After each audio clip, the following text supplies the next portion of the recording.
Hello friends, কেমন আছো তোমরা? আমি নিতু। আমার এই নতুন রেসিপিতে তোমাদের সবাইকে স্বাগত। আজ আবার চলে এসেছি একটা নতুন রেসিপি নিয়ে, যার নাম হচ্ছে ছেঁচড়া সবজি। বিয়েবাড়ি অনুষ্ঠানের মতন ঘরে কিভাবে ছেঁচড়া সবজি বানায় এটাই তোমাদের সঙ্গে আজকে শেয়ার করব। তো চলো শুরু করি। কড়াই গরম করে আমি কিছুটা সরষের তেল নিয়ে নিচ্ছি। সরষের তেল গরম করে এখন মাছের মাথাগুলো আমি এটাতে দিয়ে দেব। মাছের মাথাতে আমি আগেই নুন হলুদ মাখিয়ে রেখেছিলাম। এখন আমি মাছের মাথাটা ভালো করে ভেজে নেব। একদম কড়া কড়া করে ভাজতে হবে। মাছের মাথাটা ভালো করে না ভাজলে একটা আষ্টে গন্ধ করবে, আর আষ্টে গন্ধ করলে ছেঁচড়া সবজিটা ভালো হবে না, টেস্টটাও ভালো আসবে না। তো আমি মাছের মাথাটা ভালো করে ভেজে তুলে রেখেছি। এখন ওই তেলেই আমি 5 ফোড়ন, শুকনো লঙ্কা আর 2টো তেজপাতা ছিঁড়ে দিয়ে দিয়েছি। ফোড়নগুলো ভালো করে ভেজে এখন আমি আলু দিয়ে দেব। আলুটাও একটু ভেজে নেব। ভেজে নেওয়ার পর আমি এর মধ্যে কুমড়ো দিয়ে দেব। আলুটা আমি ভালো করে ভেজে নিচ্ছি।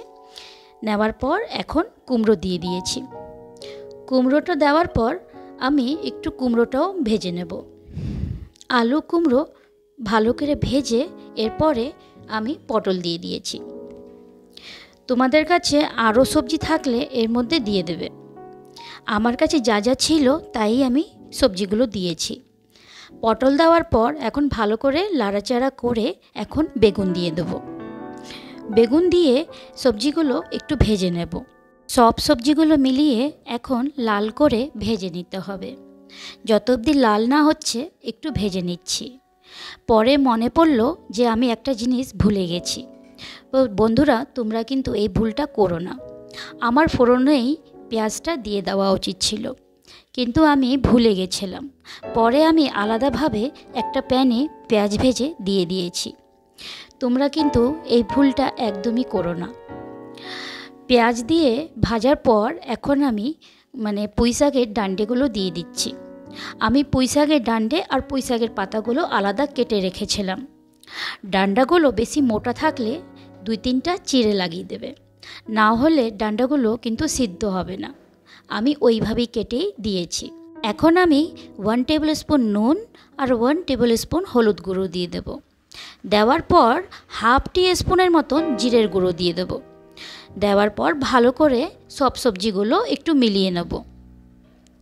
সব সবজি মেলানোর পর আমি আলাদাভাবে যে পুঁইশাকের পাতাগুলো কেটে রেখেছিলাম ওগুলো এবার আমি দিয়ে দেব। দেওয়ার পর এগুলো এখন ভালো করে লাড়া যাবে না, এই জন্য আমি 10 মিনিটের মতন এটা ঢেকে দেব। এই যে লাড়া যাচ্ছে না, সব দিকে পড়ে যাচ্ছে। এখন যত অবধি পাতাগুলো না মজে অত অবধি আমি ঢেকে দেব। ওই প্রায় 10 মিনিটের মতন ঢেকে দিতে হবে। ঢাকার পর পাতাগুলো কিছুটা মজে দেওয়ার পর ভালো করে নেড়ে দেব। এই সবজিটা একটু ধৈর্য নিয়ে করতে হবে। একটু ধীরে সুস্থে ধৈর্য নিয়ে করলে সবজিটা খুব ভালো হবে। এখন আমি মাছের মাথাটা একটা বাটিতে একটু ভেঙে এর মধ্যে দিয়ে দেব। দেওয়ার পর 6-7টা কাঁচা লঙ্কা চিড়ে দিয়ে দেব। ঝালটা তোমাদের নিজেদের পছন্দ মতন দেবে। এই লঙ্কাগুলো বেশি ঝাল নেই, তাই আমি একটু 6-7টা মতন দিয়েছি। কাঁচা লঙ্কা দেওয়ার পর 15 মিনিটের মতন ঢেকে দেব। 15 মিনিটের পর ঢাকনা তুলে দেখব যে আমার এই সবজিটা অনেকটাই হয়ে গেছে। ছেঁচড়া সবজিটা মোটামুটি তৈরি হয়ে গেছে। নামানোর আগে 1 টিস্পুন এর মধ্যে চিনি দিয়ে দেবো।